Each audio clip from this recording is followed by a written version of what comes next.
What's going on, everybody? Thank you for tuning to another episode of Right on Cue Podcast. As always, I'm your host, Logan Chestnut, Small Batch Barbecue. Joining me tonight is my barbecue brother, Mr. AJ Johnson from the Norala Barbecue Team. Mr. AJ, what's up, buddy? What's up, man? What's up? Long time no see. What you been up to? It's been a fresh minute, man. It's been a minute. I've been like a duck in a pond, man. Like, it's all calm on the surface underneath. My feet's pumping a mile a minute. This time of year stresses me the hell out. I'm broke. I'm tired. I want this year to be over. It's football sucks. I hate everybody. But then we have basketball, so at least I have one shining moment. But yeah, no, everything else is going all right. How about your way, man? Man, it's going good, man. We got a contest coming up, and then we're gonna take a little break to the new year and decide to cook with you again, man. Yeah, man, it's gonna be fun, man. I miss it already. You don't have an off year. You just like, it's like, yeah, man, I'm ready for my season to be over. I'm like, dude, mine's been over for a month. I'm so out of the loop. I don't know what to do. I keep seeing all of my my barbecue friends like posting their new grills and talking about getting other grills, and I'm like, where are y'all getting this money from at the end of the year? Because I am broke, dude. Right. Christmas is near. Dude, Christmas is like Black Friday. It should be broke Saturday because, man, it's been rough. Got to get it while you can, man. Catch them deals. I know, man. I know. Unfortunately, there's no butcher shops with any deals going. You know, I was looking for those deals. I'm like, yeah, I'll freeze these things. I'm not like you. I'm okay with frozen meats. You know, I think for frozen meats, okay with me. I'll beat all them suckers and cut them things up and still get fifth place. With a chicken or ribs? All the above, man. I'll freeze my sauce if I have to. I don't care. I don't know. I hear you. Oh my god, no, man. But I'm excited about so the next barbecue thing I think I'm doing will be the Drew Davis Brothers Barbecue Supply backyard class. I am super excited about that, man. It's very rare in the backyard realm to get such a heavy hitter doing classes, specified for backyarders, and especially at that price point. I mean, because for people that are listening and people that don't know, I mean, what the average barbecue class is, what, $650 to $1,000 per person? Easy. Yep.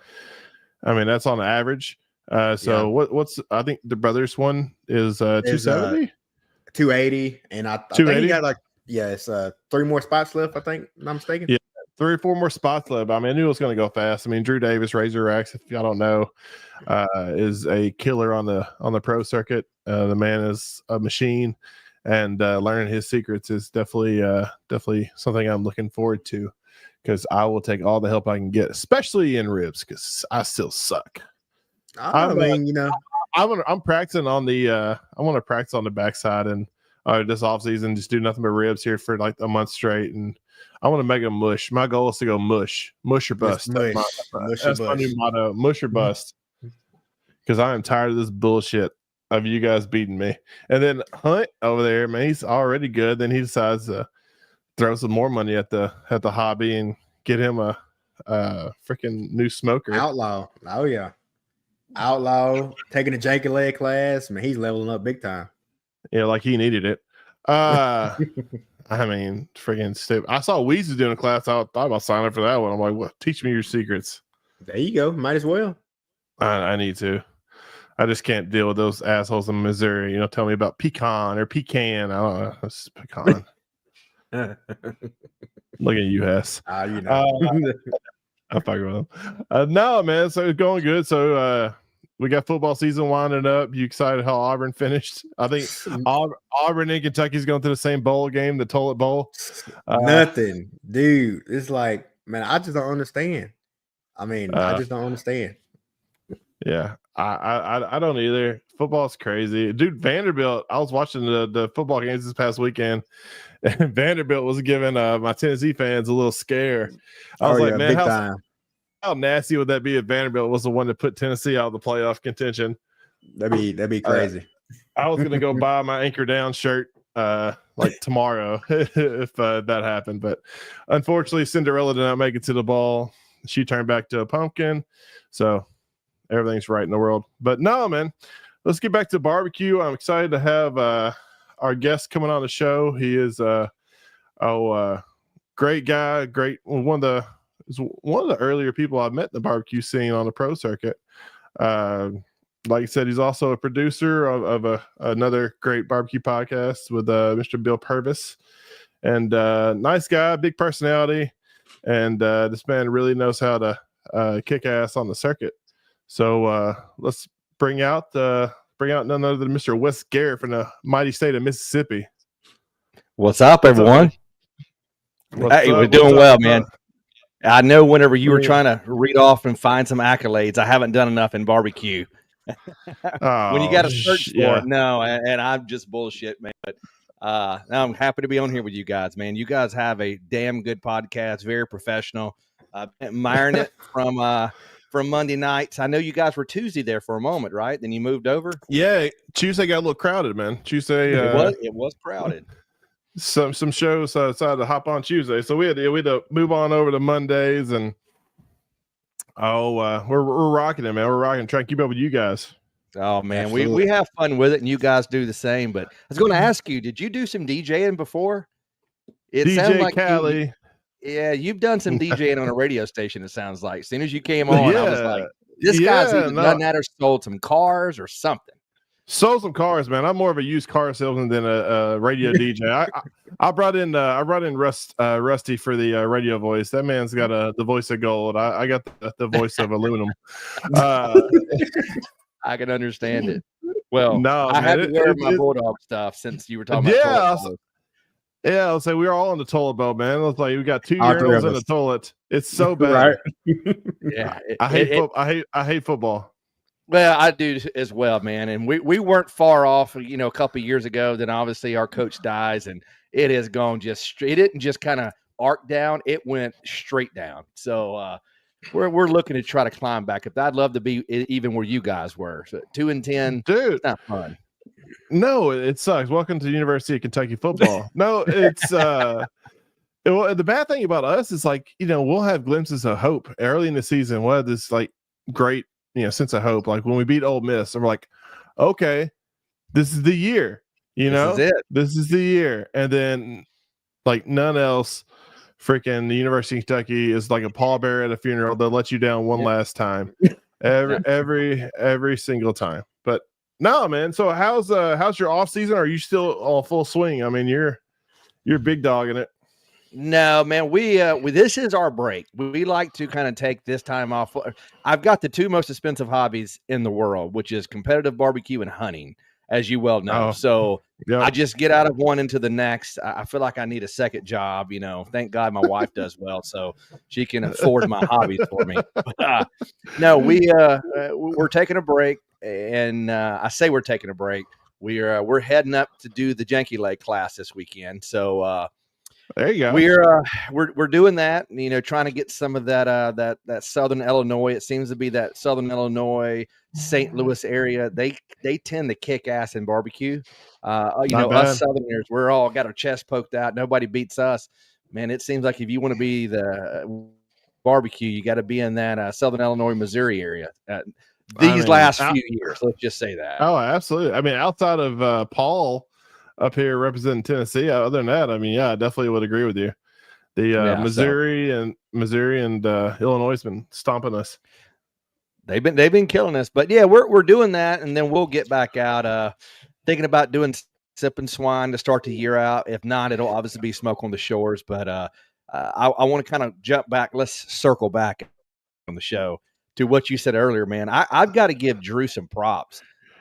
I think he has kind of found a whole nother niche that a lot of people they don't think about. Come into the Alabama area, which I've said for many years, AJ, and I don't know if you've ever heard me, but the king of backyard is Alabama. And don't look at it as backyard. Alabama has some of the finest cooks in the country. They just only cook 2 to 3 proteins. That's it. So the fact that he's coming in there doing that, man, that's phenomenal.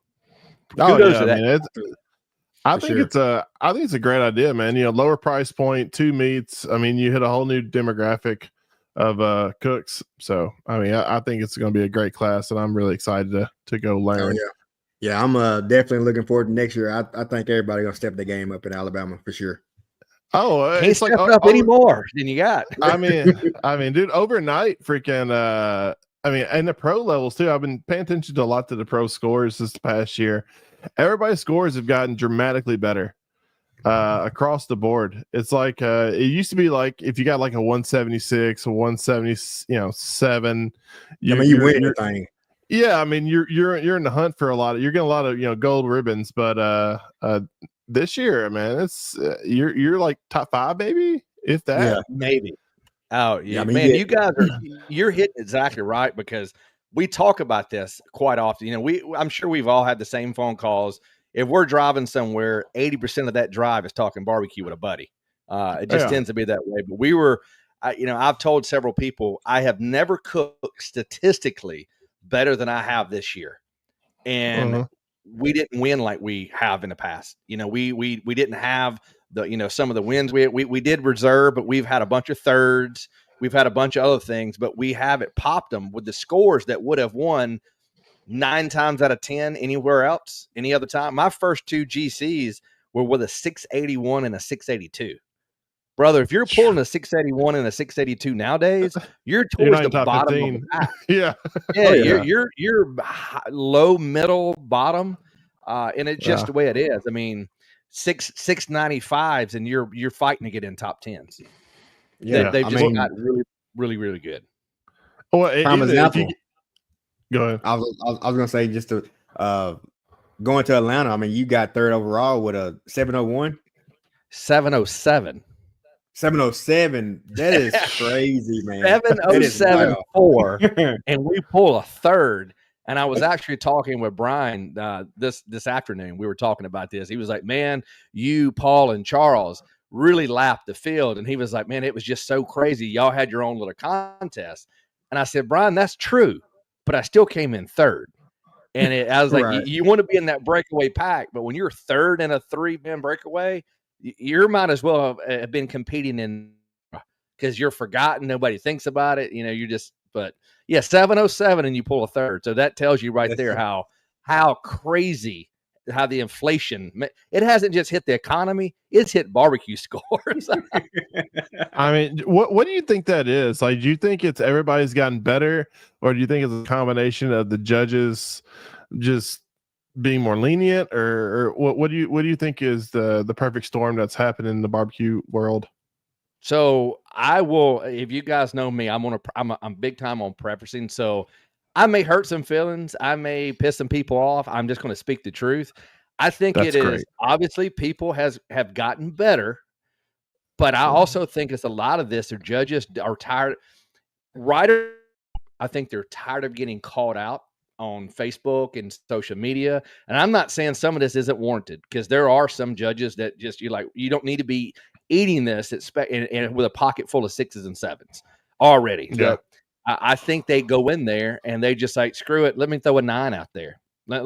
It may be 7, 9. I think it's that. And we're kind of leaning them in a funnel to, hey, man, if they throw out an 8, it's almost like, and maybe someone's talking to them. So I think it's a little bit of both. People are cooking better, but again, the judges are a little nervous, not kinds. Just the truth. I've never, I mean, obviously we've all bitched about judges. It's like we've all bitched about refs, in football or basketball, but I've gone out of my way to not really try to, blame judges for anything that I do. I'm like, what's part of it. But last year that changed. I broke my streak, and I literally, we had this one judge, and I run around and checked all the tables, and we overheard a judge talking. He said, I don't rank anything over a 7. A 7's the highest for me. And I'm like, you're a shitty human being. You should not. you made your soul go to hell. Yeah. I was like, if I somebody told me, I had multiple people telling me that this judge is walking around telling, these judges walk around and talking to teams. He said, yeah, I just don't believe in, perfect scores. So the highest I give is a 7. And I'm like, all right, I said, let me go talk to Randy about this one because Sure. I was pissed, and he you know, he responded well. I said, man, look, I appreciate judges, and without the judges, we'd just be a bunch of, you know, rednecks cooking barbecue in a parking lot with overpriced rigs. So I appreciate judges, and I appreciate everything you guys do. But if you're a guy that your high score is a 7, kick rocks. I mean, I just Don't come back. I mean, Hey, even got another one for you. Had a judge. I won't even get into where it was at. Let's just say this judge talked to us after a big contest, and we asked him how, you know, if he had good meats. Sure. And oh yeah, Good absolutely. foods. That after the contest, he let us know that if you don't have at least 8 slices of brisket in the box, he will not give you a 9. Won't do it. Very adamant about that. And we were like, wait a minute, you only need to have 6. I get it. But if you can't put at least 8 pieces in there, I don't think you had a good cook. I can't give you a 9. Well, first of all, now I put 8 pieces in the box 8 pieces regardless every time. because I'm just terrified that I'm going to go across another judge that he's had that conversation. I think that is ridiculous. But those are the things where you're like, man, how did I get an 8 on a box that looks like an oil painting? And those are the things. They go in with predetermined things that they're looking for. I just don't think it's right. Again, we're not all cooking 999s, but at the same time, if you're going to judge a box down because it doesn't have the right amount of slices you fill in there, or it doesn't have burn ends, or you want it pulled and you got chunked, that's bullshit. Yeah. And I mean, like I said, we're in a sport where it's like figure skating, you know, we're up to the judges, you know, per se, or whatever their opinions are. So we're kind of at their mercy. But yeah, I mean, you have certain judges, like, you know, if you don't have 3 different types of pork in your pork box, then, you know, you're not getting the perfect score from me. Or, you know, they don't go just by the rules. And I feel like the judges that are really good are the ones that actually have cooked with people or used to be cooks and kind of know the struggle and the amount of money that we have invested in this thing. And we're trying to feed you guys the best barbecue you had in your life. And then you smack us in the face with a mediocre score. Yeah, absolutely, man. And it seems to be, you know, it got to the point I'm so superstitious. If I had a great cook, I always felt like I was going to sit on my hands. And if I hated my cook, I was like, we may win this thing. You know, and it's, you don't know where you're going to go with it whenever your stuff goes on there. I mean, you're just praying it goes to a good table. And again, that was some conversations I had today, and I'm going to say this, and I'm again, Mr. Preference here. We're all playing, regardless if you get a terrible score, a good score, you got to cook good food. That's a foundation. Secondly, you have got to play and pray you get on a good bread basket tray to go to a good table. That's the second competition we play. That is it. Yep. And, you know, we can go ahead and let the cat out of the bag. I pulled a big old DAL at the Royal on brisket, and I had an excellent brisket. The very next day, we pulled a 180 in brisket. And when I tell you I cooked the same thing, everybody asked, they said, what did you do different? I said, when you go to the Royal and you go to awards, you've already loaded the gun. Your briskets and everything is already seasoned, injected. It is ready to go, and you don't know what score. So I had to run it. I just got unlucky, and I went to a bad table, and that's part of the game. It's all fair. It's going to happen to you, me, AJ, everybody. You just got to pray that you don't get on. They just, you know, again, they got a pocket full of 7s, and they're going to hand them out. Sure. Yeah. I mean, we're playing roulette with meat. I mean, that's all we are. I mean, you got to cook your good cook, but then you also got to catch the lucky 7s, because otherwise, I mean, it don't matter. Like, you could have, you know, the GOAT Brad Leininger, or, you know, anybody like cooked his best meat ever, and he hits a shit table, and then it don't matter. He's not winning that thing. So absolutely, man. Perfectly stated. No, it's yeah, we're all just playing things with high price meat, and you got to cook enough. I mean, people that are going to cook, you know, I say 10 to 15 times, you're going to be fighting for, you know, trying to finish up. You just got to cook a lot. You know, AJ, how many did you cook this year? I have no clue. I figured it was a lot. I think it was 22 or so, like that. not mistaken. Yep. I guarantee you got in and Logan, I don't know how many you cook, but when you started getting into that 7, 8, okay, but I bet you were better in that middle to end of the year. You start getting into a groove. You got to start cooking. You cook 30, man, you'll start popping some of these. It's just a numbers game. For sure. So we ended up with 17, and we started cooking better at the end. I mean, we had a good year as of, like I said, statistics wise and numbers. But of course, we started getting into the groove weekend, and then it's like, all right, this is our end. For sure. So I do have a question about, going back to the judges, just to get your opinion, like table of death or angel table. Do you think there's any way that it could kind of even that playing field out? Anything that KCBS could do to try to help that? I do, and it is a big it's a big argument. And this is like the Ford and Chevys and Alabama and Auburns and all that. You back to a table average. I think the chip table or the drawing the chips and you sit where you want to. Look, I see it from both sides. I completely understand. I'm not going to sit there. Each side doesn't have a good point, but I do like the fact when you average out, when you got a judge that's got a low score, you put one with a high score and the rest of them in the middle, and you're going to have people jump on here, or they're going to see it later, and they'll talk about, man, it doesn't matter because you got to it. I just don't think it gives huge dip downs. And what you're seeing now, that even to hit on another subject, is you start getting some of these teams that are on the fringe of quitting because it's expensive, and they hit a shit table, they're done. And we're already trending down and getting teams. So if you can just keep that from happening, you may not create exactly what you want, but you definitely will create a situation where you're not having these huge dips where somebody pulls a 655 and you're like, you know what, I'm done. I'm spending $1,500 a weekend to come out here and get my ass handed to me. No. So that's my thought on it. Go back to table averages. You sign them that way. It may take an extra 15 to 20 minutes, even 30 minutes for a rep. That's what you're getting paid for anyway. Yeah, man, I definitely think that would help also, just try to even the playing field out. So for one thing, it's been a couple of times during a season where, first, second, third, even fourth and fifth might come out the same table. I'm like, that should not happen. And in my opinion, I mean, it could, but in my opinion, it shouldn't be that close, in my opinion. I agree with that. I mean, again, it's not going to fix everything. There's no fixing every problem, and some of these problems are not huge problems. We're just looking at them, but that's and we had it for a while, and then you had a couple of reps or a couple of people on the board that thought it was just too much, and they went away from it, and we got what we got. So now we play again. We played 2 games. You got to cook good food. You got to pray.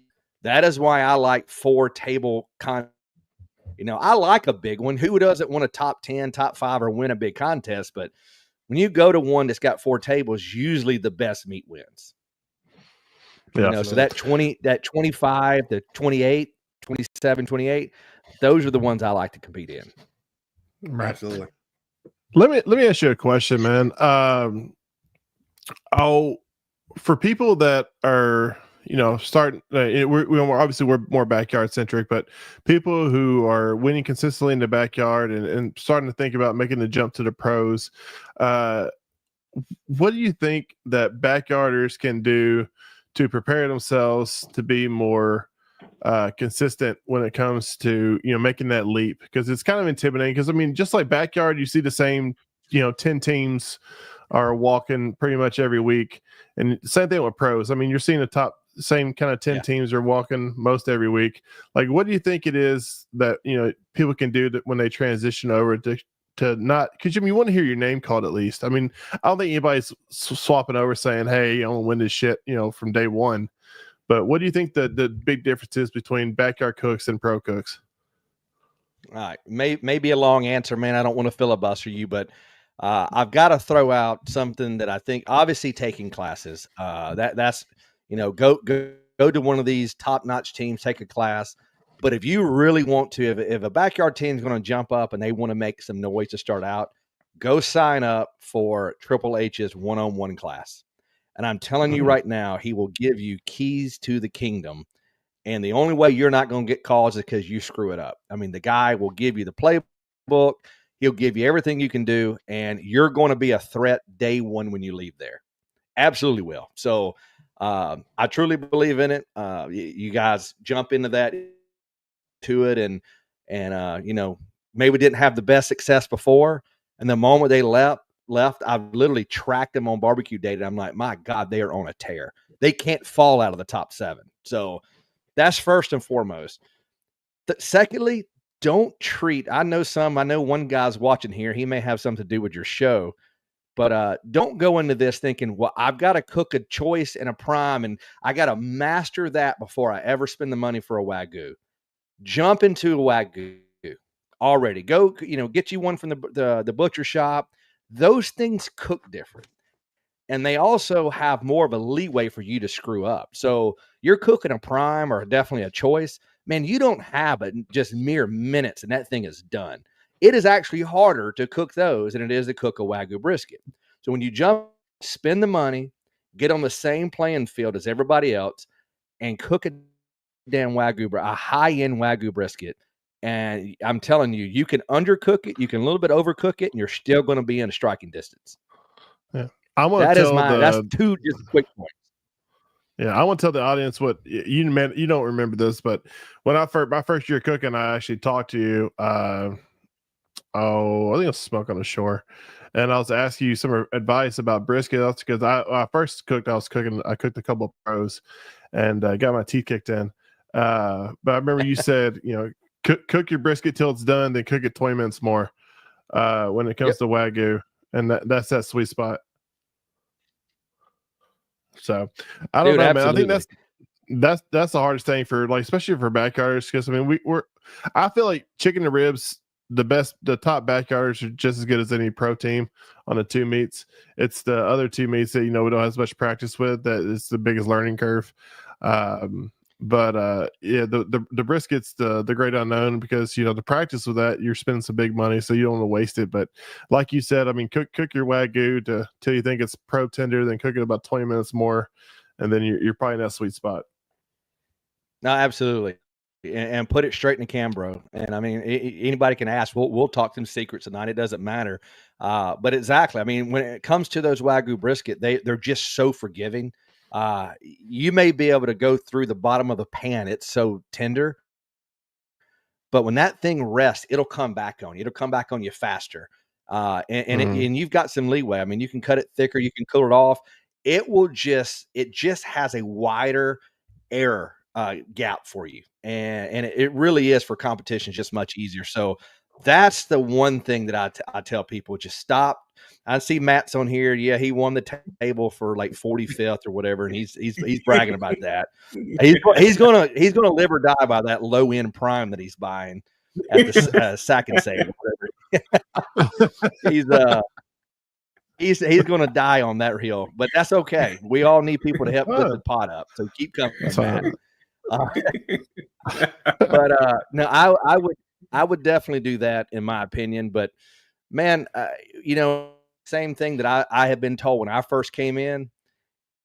Your gap of points, if you'll go back and look at any contest, and it's not going to be every, but you guys, when you talk about the backyard, y'all usually will walk the dog on us pros on chicken and ribs. That is what you're concentrating on. That is where all of your attention goes to, and you're usually a little better. But where the point spread happens in the big meats. And, you're going to have people in that top 5, the top 10, and you'll see it where chicken and ribs, they damn well may almost be tied to 15th. You don't have that in the brisket and the pork. You've got it to where it starts stair-stepping down. And that's where you can either lose a contest or make up a lot of points. You'll see people, one call in chicken or a rib or whatever, they win brisket and they're top 3, or they win the contest because they gap people on brisket. So that is where you make or break yourselves, is those 2 big meats. Perfect. I got you. Well, man, we kind of skipped the basics of all podcasts, man. Kind of got ahead of ourselves. We got right into the meat and taters, but man, I want to circle back and I mean, everybody knows Wes. He's very well known in the barbecue scene, but for the viewers that aren't competition barbecue people, kind of let people know who you are and how you kind of came up with the Piglitically incorrect. Which, by the way, I had to like auto correct myself like 3 times when I was typing up the summary for the podcast today. I was like, how in the hell do you spell Piglitically incorrect? And the freaking autocorrect kept going, no, dumbass, it's politically. Oh man, we like anybody else as we got older, who in professional barbecue is not the most competitive people you know? We're all super competitive. We spend a crap ton of money to get bowling trophies just so we can stick our chest out amongst the people that we respect the most. Like I respect everybody in barbecue, but I want to beat you guys just like y'all want to beat me. So I was around, and whenever everybody, this is going to be a recurring theme, but barbecue pit masters, who knew?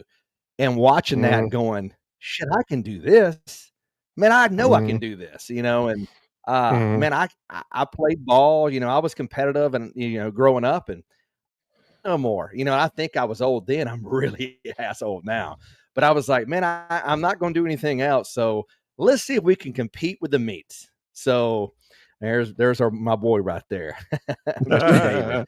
So damn good cook as well. So, but no, we looked at it and got into it, and went and did our very first contest, and it was around the election time. So I started in 2016, and I'm somebody, like, I don't try to offend anybody, but if my comments offend you, I'm sorry they offended you, but I don't really care.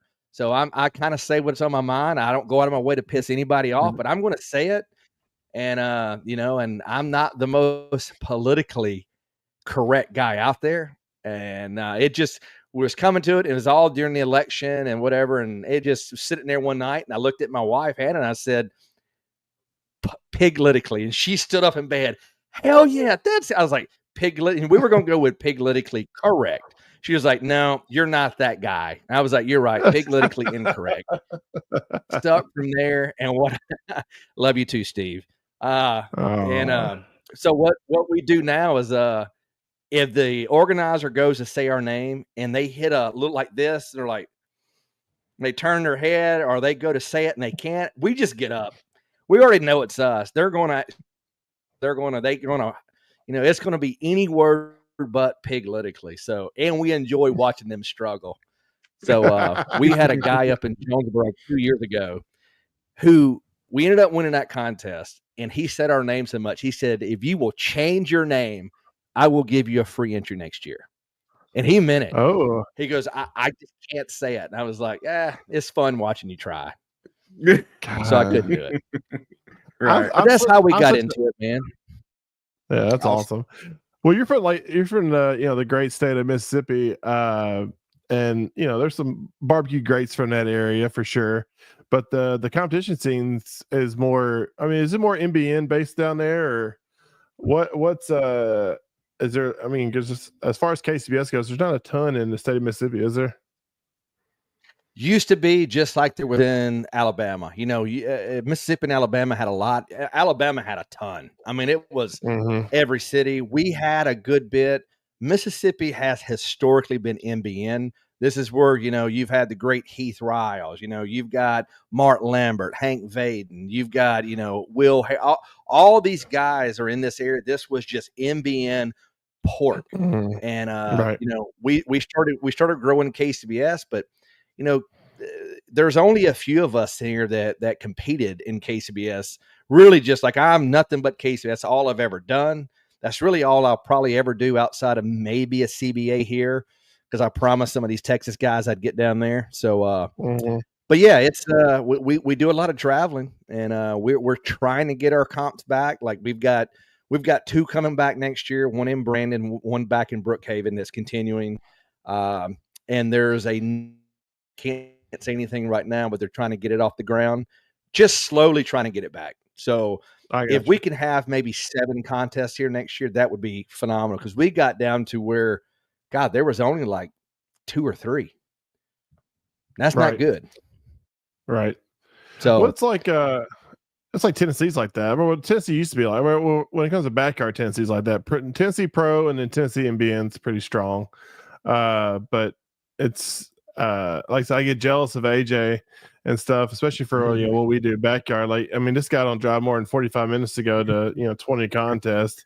Yeah. And they're complaining when they got to come all the way up to Nashville, Tennessee for or Lebanon for the World Invitational or Smoke on the Shores. I got to drive 3 hours. Are you kidding me? I'm like, shut up. Oh yeah, piss off, man. He's got to leave his county. He'll do 7 contests in the same county, win $20,000. We all like, why do you have AJ? He's so good. He's probably net positive for last year. Man. I am so far in the hole. Change his team name to No Ride Barbecue. That's because you can go anywhere and still win. Nah, man. He can roll up on a bicycle and be like, "Oh, yeah, I got my grill here." No, y'all are wild. And has done that. I've seen him. Yeah, for sure, man. Yeah, for sure. Man, that Logan is crazy, man. No, it's going, but going back. Oh, absolutely. I'm hoping. So I'm from Kentucky originally, and Kentucky used to have some contests, but see, that's the thing. Like, I had this false sense of like pride that Kentucky was known for barbecue, and we're really not. We don't really have a barbecue scene outside of like mutton. But who the hell cares about mutton? What the? Explain what the hell mutton is, please. I saw it one time, and I was like, what the hell? I've heard of mutton busting, but I don't know what you boys do. Y'all always have tall water boots on up there. I don't get that. We do. No, it's fine. It's fine. It's all good. Y'all got your cowbell, so you should keep it down there. we do. It's the most annoying. Y'all are like the most annoying stadium I've ever been to. It felt like an old high school team with a freaking cowbell. So I'm like, stop it. Let me lose in peace. Yeah. Well, you come to a different one because we don't do a lot of winning at that stadium anymore. It don't seem like. But don't also come into Gaston, Alabama with your Alabama friends, and you leave there with several cowbells tied underneath your truck, and you get like, what the hell is that noise? That's awesome. Yeah. Mr. Travis Prince is watching. I appreciate Travis that, Prince, man. Shannon Graham. Yeah, no, don't befriend those boys. I promise you. Nah, dude, I appreciate that though. I appreciate the shit talk. Like I told my wife, I remember when I got married to my wife, she was talking about love languages and what's your love language, and I'm like, I don't know what the hell that is. What are you talking about, love language? And now I realize like shit talking is my love language, and I'm very fluent in it, and I should, I can teach it. I have my PhD in but it's fun, man. It makes it go. You don't have to be rude with it. You can just have fun with it. And I don't have to be. You're right. Do that. You don't have to be an ass. Just have a little smack talk. It's fun, and then move on. See, mine's I got the bigger speaker than anybody else. So whatever music I'm listening to, everybody else is listening to it too. So that's my little. So you're the one that takes over the parking lot, huh? We're listening whatever Logan's listening to. He is the one at 7 p.m. gets an old man out of bed and cusses him out at a campground. Did that happen? Yes. 7 p.m. And I wasn't there because I had so many smart ass comments to say to him, and then I would have played some walkaway music whenever he walked away. But I was in my trailer injecting chicken or something like that, and he was walked over at 7 p.m. saying, "Hey, keep the noise down." Trying to sleep. That's when you tell him, "Hey, brother, yeah, it's quiet time's at 11. We're gonna keep this thing rolling." But when you come to these things, you've got to understand that. I mean, this isn't a camping. This is a have fun, cook, enjoy yourself. As long as you guys stay within, yes, that quiet time, you're good. I'd never say a word. Yeah, I may be annoyed, but I'm never going to say anything. No, I mean, there's some stuff, especially I've seen like some of these bigger contests, like Pusa Q or some local yokels that like this is. I mean, I'm sure you started off this way. Like, I'm sure your first year, you like went there to go drink with your buddies and just have a good time, and that's what some of these local yokels are doing. And I try to appreciate that. But I remember like coming back to a contest where luckily I stayed at my friend's house that night and drove back the next morning at like 4 a.m. and these guys are drunker and shit, playing like Leonard Skinner, Freebird, and I know all our neighbors are just furious. And I'm like, well, that's different. Well, you got some of these people from what I was told. I see my boy Bill's on here tonight. Yeah. I heard that Phil Breeding back in the day, or he may still do it. He would get his radio, get his speaker out and crank it just to drive people crazy, to get just a whole nother level of advantage on people, which honestly is ingenious. Why not piss everybody off, make them cook mad? We're not in this to make friends technically. No, LC had his noise canceling headphones on inside, listening to nothing where everybody's outside playing nothing but Spice Girls or NSYNC or something outside. Yeah, that's actually a pretty damn good idea right there. So come and sip and swine. I may have a couple of those speakers just going in every direction. Every direction, man. Have a big party. I remember a couple years ago, Robert and Lex and them, they were next to a couple local yokels that they had. AJ, how many people were that one tent? It was a local. I bet it was 40 people there. They were throwing down all night long, and I'm like, thank God I'm at the very far end because I'm gonna get some sleep. Daddy's going night because I'm rough if I don't get some sleep. And Robert goes to sleep at about 6:45 p.m. So that had to be a rough night for him. Oh yeah. Oh no. Robert, they had that whole ABC or ABS crew rocking that night. Lex was dancing. It was a good time. It was hilarious. I remember I intercepted my way into their little posse. I was talking to everybody, and Brian's wife was walking around like interviewing doing like little social clips from all the teams, and then she has me over there, and she goes, and anyways, she was moving. It was all like the big pros, and I'm over here sitting down talking to Adam next to me, and she goes, and you are. I don't know you. All right, next team. Security's here. We've got security in it. Let's feed the security guy. Get him on. Security. No, that's all I met Wes. Honestly, was him and his wife are cooking. And AJ, you know me. I mean, I don't know any strangers. I literally just walked up. What's up, guys? How you doing? Y'all cooking? Oh, hey, how's it going? I'll take a plate. That's exactly how we met him. Yeah, and the funny thing is, he comes over the first time. I didn't realize just how big Logan was, and he came over and like hit the backside of my trailer, and I was inside and I was like, and I walk out there all chest out, and I'm like, hey sir, I take my hat off, you doing okay? Can I help you? You doing all right? Lord bless you. And I'm like, he's like 7'2", 300 pounds. Slap my trailer if you want. And then when he walked off, I talked some shit. I ain't gonna lie. Talk some shit. There you go. It's all good. It's all good. No, it's funny. It's funny though, because like when I started my barbecue career, I was on a CTO, and Wes is the only other guy. Like I did a lot of research on KCBS of like people that use the CTOs, because CTOs are mainly a NBN. Like it's big on the NBN circuit, but KCBS is kind of, you don't see a ton of them anymore. And Wes is the only guy I knew that had it. So I like hammered him with a bunch of questions on socials. And I saw him in person. I'm like, well, hell, I'm gonna go talk to him because I talked to him on socials because and because that's not weird. And talking to total strangers, be like, oh, hey, buddy, how's your meat? It's looking really tasty. Right. I like. He's your like, mailbox. hey, I know this is a little crazy, but got a picture of your money muscles, and I was like, yeah. It's a little cold out here. I want the bigger muscles. No, no. Anyways, no. But I am still the only one that cooks on a damn an old hickory. No. And to be honest with you, man, who else? Smoking sweet meats. That's true. They're CTO and one other team. I forgot who it was. But I remember because like I don't know how to cook on this thing. I just got it, and I was talking to Wes.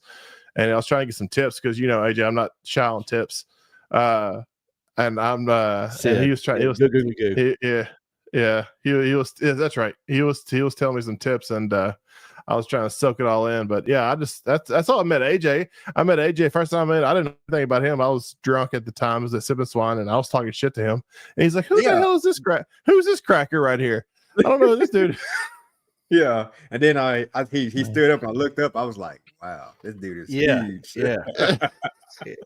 I'm like, He was "What's over up, there trying to man?" dance. You didn't want to tell him he danced like a white guy. You're like, No, come on in here, sit down. Let me make you play. yeah, Let me make you play. AJ taught me how to twerk. What are you talking about? no. Oh, geez. No. Oh my God. Woo! We're getting off the rails here now. My stomach's queasy. Good time. We talking about. I'll send you videos and pictures. You'll like it. I'd rather you not. We'll just talk about it. No. But no, man. There's just a whole misconception. Everybody's, that's restaurant or that's MBN. Look, man, nothing but a vertical offset smoker is all it is. It's going to cook very similar to any, just offset smoker. I do cook 2 of my proteins on a drum. I cook chicken and brisket. And the only reason I moved to them is my timelines. I got tired of putting my brisket on at 11 o'clock at night and having to get up and do all this other stuff. So, and then double smoke and stuff. So if it wasn't for that, I'd still run everything on a CTO. However, everybody's like, how do you like it? Man, I love it. First of all, it helps me. It stokes the fire. It's like my unwritten or little kind of silent teammate there. And it's coming from underneath and behind on there, and it's rotates it in a couple of times. It gets good color, does great the way I want to do it. Man, it's just a smoker. But people look at it as this stainless steel kind of mailbox looking thing, and you're cooking on an oven. Man, you think what you want. It cooks pork phenomenal. So I cook my ribs and my pork on that, and man, I think it's one of the finer smokers out there for pork for sure. Well, Here's the deal. I'm the one. If I screw up, it's because of me. I didn't mean to talk over you, but it's you can put a better cook. I did. I sure did. But you could put a better cook on it, they'd get better results. Absolutely. It's a hell of a cook, man. If I ever screw up, it's me. Oh, 100%. See, if I screw up, I'm opposite. It's a smoker. But no, like I remember the CTO. No, it's 100% me. No, I remember my CTO the first time it was coming back from the Sipping Swine, and I looked back, and my CTO had fallen through my floor, and I see my CTO doing this, going. It was my brand new Jesus. CTO. The foot I had mounted fell through the floorboard, and I remember it going like this. I was like, "Oh shit!" But no, I tell us why you had to make it 8 foot tall. Yeah, I know. I had those extensions, man. I had to get the extension. I don't want to bend over. I have a bad back. But no, I love the CTO, man. There's a lot of tricks with it though that I had to learn. With always checking the charcoal box. Don't let it go out, because I learned that trick. And open the door and rotate your stuff in there, because how do you feel like the airflow is on the CTO when it comes to it's like any other cooker there is. I feel like when it's vertical racks, you kind of got to rotate, or do you feel like it cooks evenly? Man, on mine, I don't rotate anything. I get the same color, same temperatures. I've tested all of them. I put in the different thermometers just to check the thermostats and look at them, and I don't rotate anything, and I think the convection helps me with that. Obviously, that's what it's there for. But I definitely do not. I don't do any rotation. I put my ribs on the top rack, put my pork on the bottom, and they stay there. Even after I wrap, I put them right back in there, and I can tell you to damn near the minute of when I'm going to be pulling them every time. The only thing you have to do on those is because they sit on the back, as you well know, Logan. The thermometer the thermostat will actually get off a little bit, because it's getting beat and banged so much and gets kind of that whiplash effect. About every 5 cooks, you need to make sure it's calibrated, because you will get it to where it's cooking a little hotter. And I've noticed that. I'm like, my God, I'm an hour and a half, and I realize I'm cooking at 300, because I cook at about 265, 270, and that thing was bumped up to like 305. and I noticed that it was not getting me what I want. Now you said mush earlier. Maybe that's kind of what I'm going for. I call it soft. And I wasn't getting what I wanted to, and I calibrated it. Man, I was 25, 20, 28 degrees off, all because that thing is just getting beat and it's moving around. Yeah, no, it's funny you say that when it comes to temp fluctuations. Like I used to be I freaked out so bad on like temperature fluctuations, like plus or minus 20 degrees, especially when it comes to my ribs and stuff.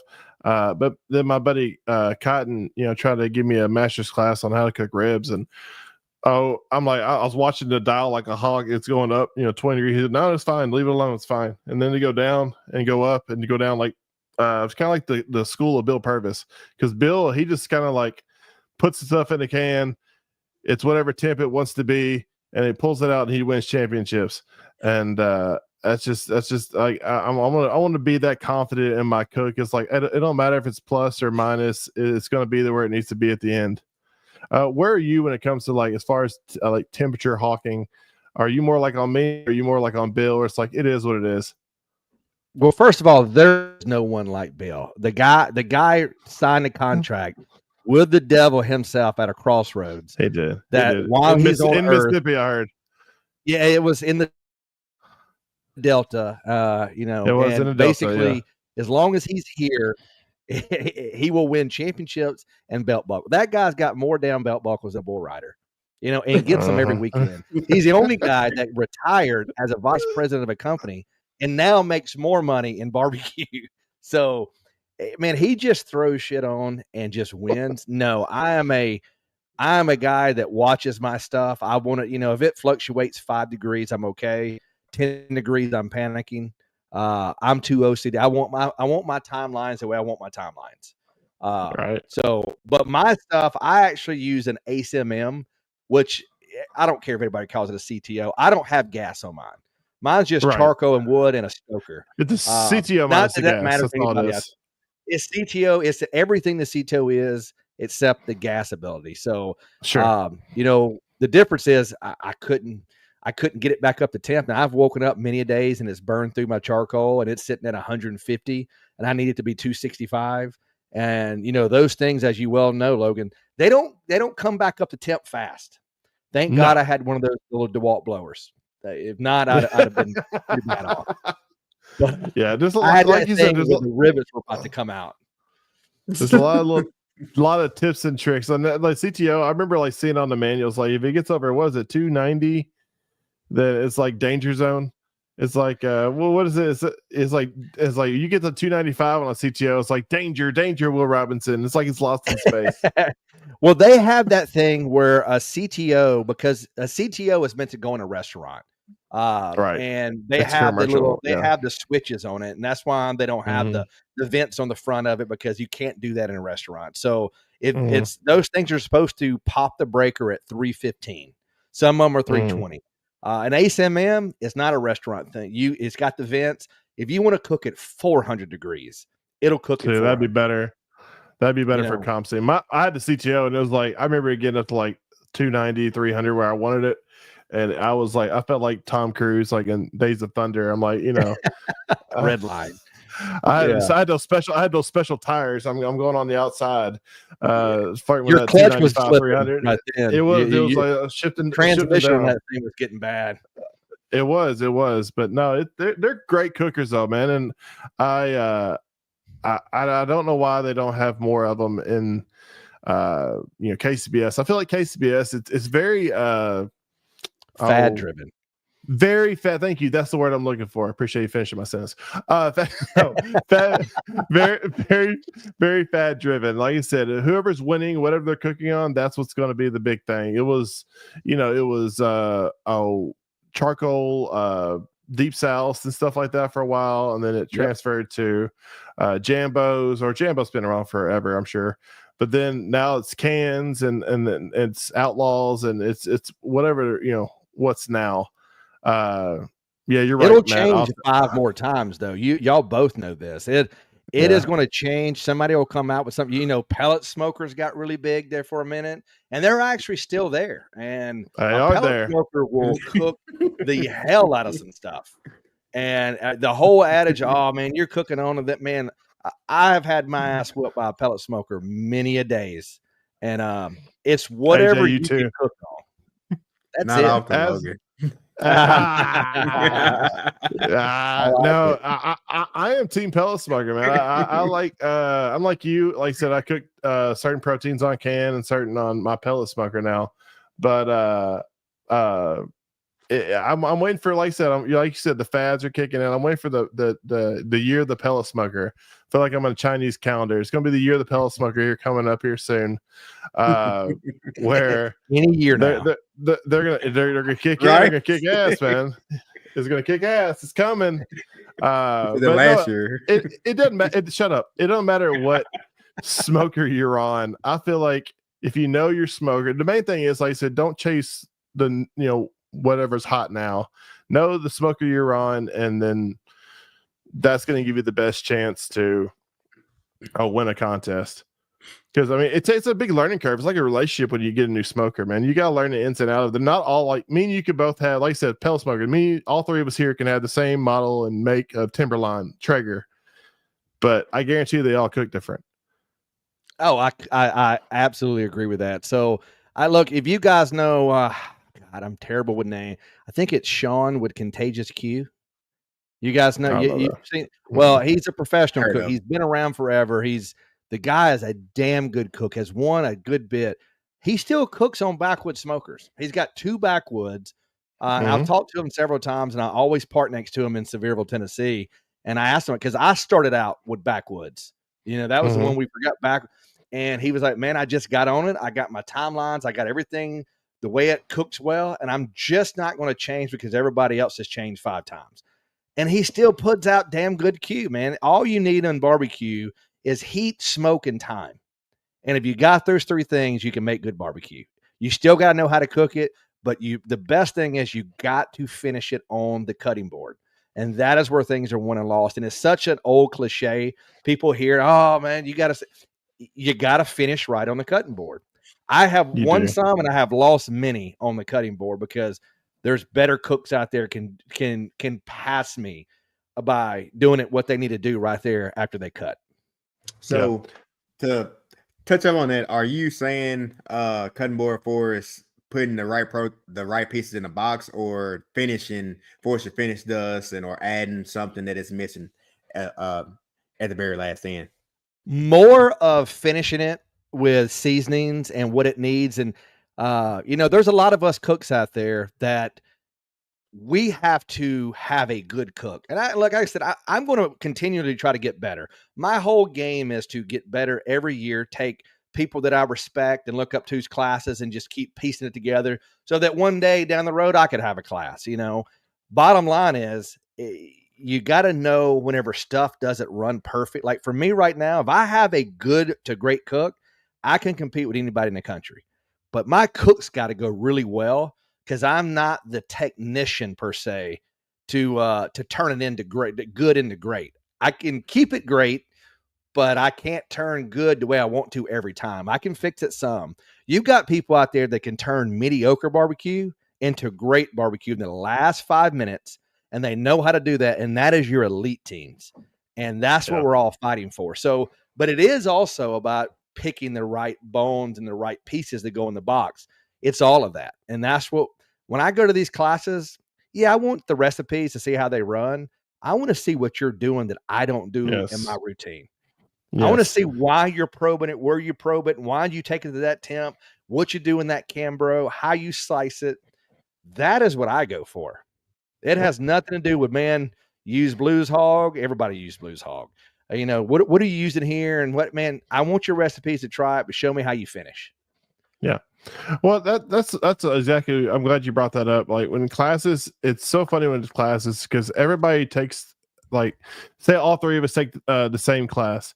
We're all going to take different things away from that class. If you're a newer cook, you're going to take away recipes and kind of taste profiles and tenderness and stuff like that. I mean, Wes, you're a real experienced cook. You're going to take away minute details of like oh, what are they doing, and how, like you said, when are you gonna put it in the can, bro? How often do you vent it?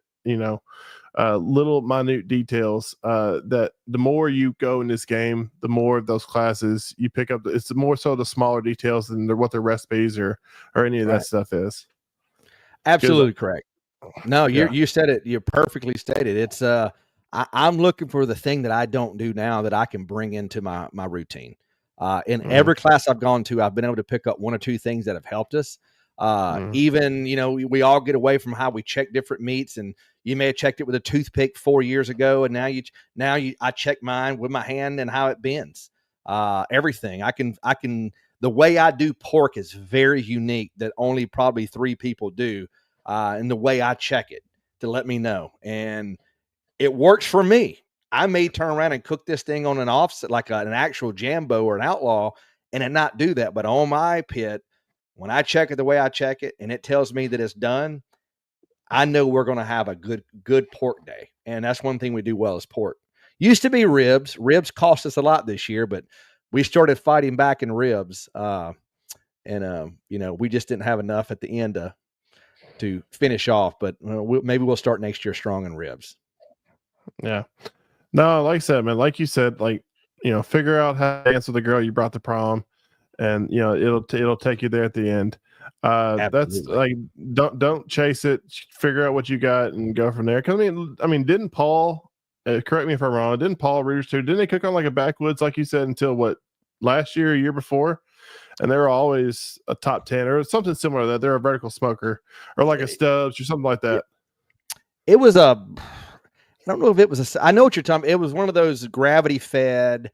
Yes. I don't know if it was a deep south. I think it may have been a deep south, but yeah, man, they killed everybody and could still do it. The reason why they went to the one they got now is they went to that, the little RV and they pull up behind them. Man, Paul's just an excellent cook. Just that guy could, Southern Q. Thanks, Matt. But he killed everybody. I mean, look at the wins that he had, and nobody else was using the Southern Qs as long as he was. He can go back to it tomorrow and still do what he's doing. Dude, I want to get that. I don't know. I want to get, speaking of Outlaws, did you see the Outlaw with the tent built in? Dude, I want that so bad. It's like for those long hauls that you don't want to carry your heavy trailer or whatever. I'm like, that would be amazing. Just show up, pop that bad boy out, and you're done. That guy has hit a damn grand slam. And I'm going to tell you, I am a little tired of. I love my trailer. Man, I love it's like pulling a mobile home, though. It's big, it's long, it's comfortable as hell. But I know it's back there, and it puts a lot of fuel. It pulls a lot of fuel out of my pocket. But I would love to go to that. And I'm going to tell you that thing. Have you found out how much this thing is? Well, that's got to be 20 grand.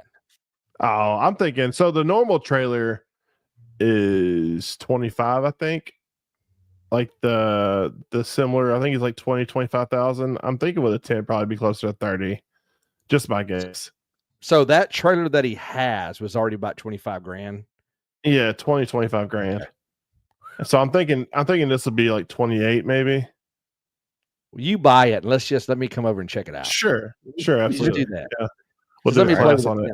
That's it. Let me touch it. Just let me touch it one time. So let me touch it. My luck is there'll be a damn storm come through and just rip the tent completely off my first cook.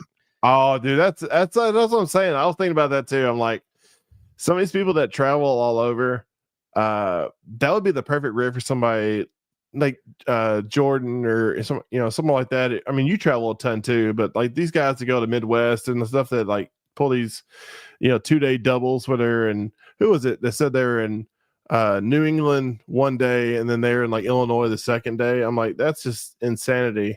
Or rolling doubles. I'm like, that's perfect for those kind of guys though. It's like it would be phenomenal. Tell me that's not a Drew Davis special though. Everybody that saw that, the first thing they thought of was, man, they should name that the Drew Davis version. Shoot, man, Drew Davis can cook on a flipped over Kmart shopping cart and some charcoal. I don't think he still kicked my ass. He top 5'd a contest, but I think he cooked everything like a hobo dinner, wrapped in aluminum foil and threw it on the coals. That guy is unbelievable. It's like I mean, like I remember like playing college ball and like you just know people like when you play against certain people. I remember playing against OJ Mayo, and I'm like, this dude's just on a different level. It's just, and it's the same way in cooking. It's like some people they're different levels than what you're going to be. Hey AJ, you see how he just name dropped right there? Back when I played college ball, I played with LeBron, and I knew when I was on the court with LeBron. He's just dude, if I want you see how he did that? He's like, I played. You're an athlete.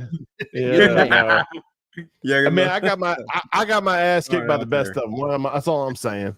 I didn't say I beat him. I got my ass kicked by the best of them. Just a little better than me, but I knew he was greatness, dude. Yeah. Whatever, man. I can't drop my barbecue names. All right, I gotta do I know it. That's good stuff. No, it's so funny, man. I'm tall and big, and everybody's like, now I'm fat, and everybody's like, oh, you're so 6'9". Oh, did you play football? I'm like, basketball. I don't even know basketball. They're like, huh, really? I'm like, I used to be skinny. Like, oh, I get it now. I'm like, get it. That happened to me at the mall over the weekend. I'm like, fuck you, really? Yeah. What spot on the line did you play? Were you tackle? Yeah, exactly. No, man. I'm from Kentucky. We're horse jockeys. We're all horse jockeys. Right. I'm on the Clydesdale circuit. I was gonna say you're riding Clydesdale, buddy. You're not. Oh, I would love to ride a Clydesdale. Those things are awesome. I'm guessing 6'9". You were a power forward, correct? Small forward, man. Okay. I could dribble, shoot, and pass, but I couldn't jump over a piece of paper. The Larry Bird effect, as they call that. It was the Larry Bird. I was Luka Doncic. I could dunk, but it wasn't pretty. I remember 6'9". 6'9". I could dunk, but it wasn't acrobatic. That's all I'll say. That's why I like college though, because everybody was my height. I mean, I was like the sixth tallest person on the team. Like, I love this. This is nice. This is how AJ feels in the land of munchkins. It's like everybody's my height. Hey now, come on. AJ is like 5'5", man. Let's calm it down, no. That's how you know you're short. That's how you know somebody's short. Whenever they're like, I'm 5'7" and 3/4. I'm like, tall guys don't say the little stuff. It's like, no, we're right. Get him a pair of Sketcher boots for Christmas and get him up to 5'11". Put the platform shoes on. Exactly. Yeah, let's go. Exactly. Walk to awards like that. Exactly. Wes, let me talk to you a little bit about classes, because we kind of brought that up about how classes are a great tool for everybody to do. What is your opinions on in-person class versus online classes? Have you ever done one of the like Barbecue Champs Academy or Barbecue League? Like, have you ever done any of those, or have you just done in person? Well, I've done several classes. My goal is I try to take one class a year, and if I can sneak in a second one, great. I do think that there's you can overkill yourself with classes, and what that is too much knowledge at one time, and then you're trying to go different ways and all of that. I think you need to pick one class a year. And I've done the Barbecue League. A lot of that is just looking for the content, and I think it's good. And you pick up stuff. Look, I've picked up stuff from the Barbecue League, but if you can't touch it, if you can't taste it, if you can't probe it and prod whatever, they help the online stuff. And I got to say that because my boy Bill again was watching, and he's got several of those on there. And I know a lot of people that have taken it. Bill, I've taken Bill's class, and Bill's like, no joke, from last year to this year, I took Bill's class on Barbecue Champs Academy, and it has skyrocketed me as far as chicken scores, just processes and stuff like that. Yeah, and I'm not saying they don't help. I'm saying if you had to put them together, an in-person class to me is just a little better. If you can't do that, then obviously the online stuff is really good for people that can't travel, maybe don't have the means or don't have the time. But if you can get in a one-on-one class, you want to talk about, coach, jumping 2 tiers overnight. Boys, I'm just telling you, you need to do that. I don't care who it's with. Now, I think a lot of Bill and Andrea, they're phenomenal people. They are definitely the machines. If you ever see how their process works, man, they don't ever get it fooled. She is just as big as a part of that team as Bill. What they do, phenomenal. But you ask the question, see how. I mean, it is a constant. Everything is precise. I would recommend that one if you really are serious about it and you want to invest in your barbecue career. and you want to jump up there and play with the big boys, Triple H class. Well, so that's good because it's one thing I'm sure everybody has in the back of their mind whenever they take one of these barbecue classes. It's like y'all are holding, when you teach a class. I don't know if Wes, you ever taught. I'm sure you have, but I have. taught a class. I'm sure you hold back some things, not the big stuff, but some things. And that's one thing. Like when you buy a class from somebody, like I always anticipate they're giving me like 85% of their stuff. But like if you do that in-person class, like you said with Bill, like I mean they're trying to win, a contest while they're there, so they're not holding back anything. So, well, first of all, they're two of the most honest, genuine people.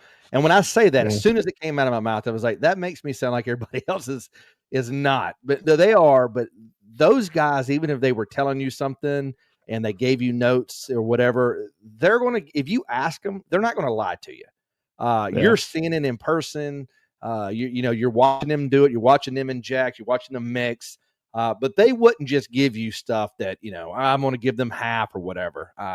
I just don't believe that. Now, I've got to mention this because Levi came on with Colorado Bulldogs. You guys don't go talking to him about his chicken. He runs what we call the bougie chicken, him and Jessica, and it's phenomenal. It has changed my chicken game, but I'm telling you right now, Levi, if you give that out, I'm breaking your ankles. I don't need that getting out anywhere at all, and I will do it. Hey, shout out to them, man. He was willing to help me when I had my leaf spring break down there at Alabama there to Pussyq. So I appreciate it. Great people.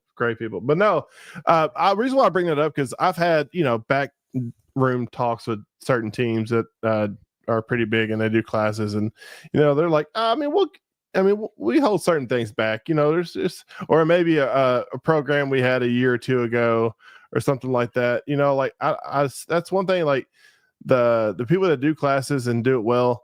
I'm always like, you're giving your secret sauce away, but then you're also being compensated more for it than you would at most contests. So I mean, it's a tit for tat. I mean, that's like, Wes, you could give me your entire process and all your recipes and all that, and you'll still kick my ass, week in, week out, just because you got the repetition and know exactly what everything feels like. Where me, I'm just reading off a recipe. Yeah. Hey man, if you guys have watched me and I've talked about this, I've said this comment probably 100 times. When I was coming up, I was under the Heath Riles reign of terror. If you guys watched any of that back when he was towards the end, he would win everything. He would win everything in KCBS, everything in MBN. He would win doubles. He was killing people. And he let me know, he goes, Wes, we were cooking in Ridgeland, Mississippi at a double. And I mean, I'm not a fanboy of anybody, but I respect him so much. And he told me, he said, Wes, I can tell you everything I do to a T, and I will. And I'm still going to kick your ass this weekend.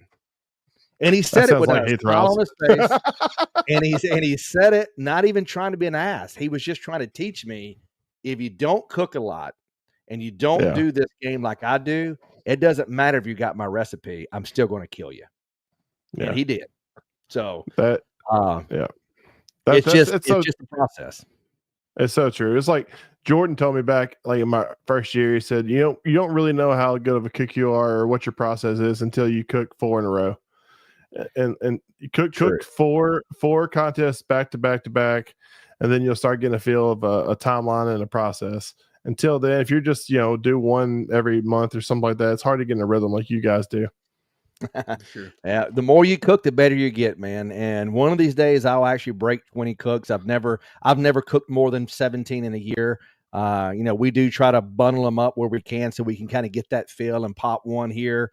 But we're still a small timer till we can get out there. I mean, I still work for a living, believe it or not. I'm not independently wealthy, so I got to answer to the man. I've got to get that bi-weekly paycheck to pay for this whole thing, and that keeps me at about 17 or less.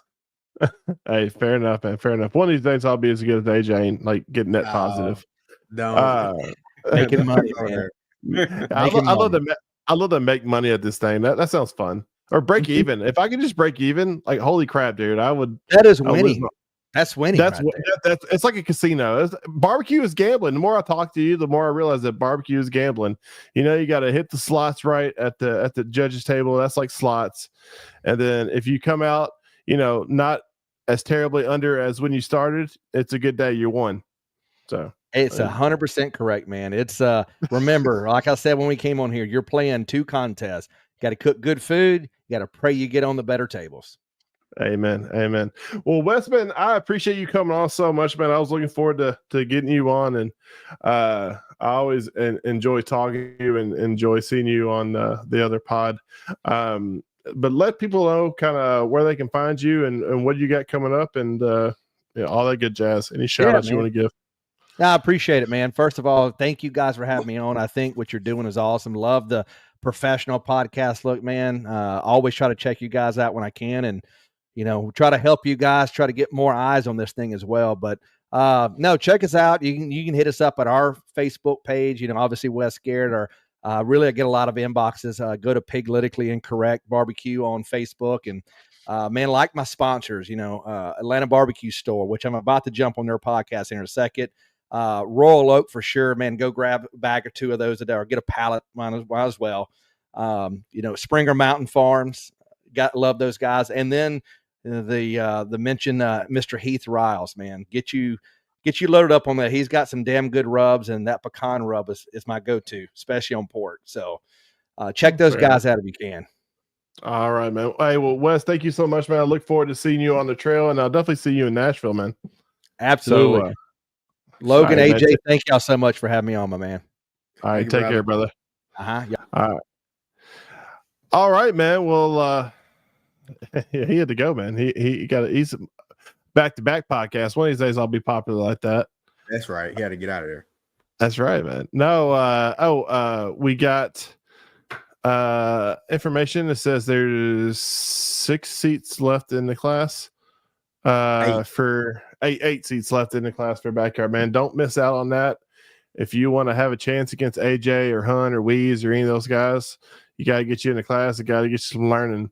So let's knock AJ back a peg or 2 or 10, and show him how it's done.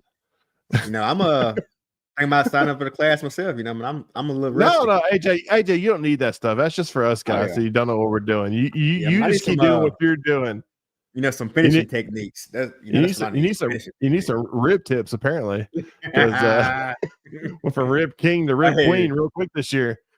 Still finish higher than you, buddy. Oh, dude, I've been a prince for except for the invitational where it counts. But them things tougher than shoe leather. What you talking about? Judges didn't think so. Judges from up north. Whatever. I like those judges. Dry ribs. 999. Those judges were pretty and handsome and educated. Thank you very much.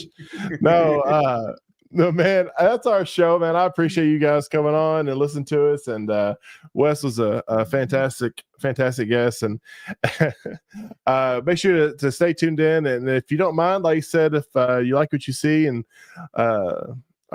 hear, make sure you like, subscribe, and share for everybody on all platforms, wherever you're consuming this pod. But man, until next time, when it comes to barbecue, make sure you're always right on cue. See you guys. That's all, folks.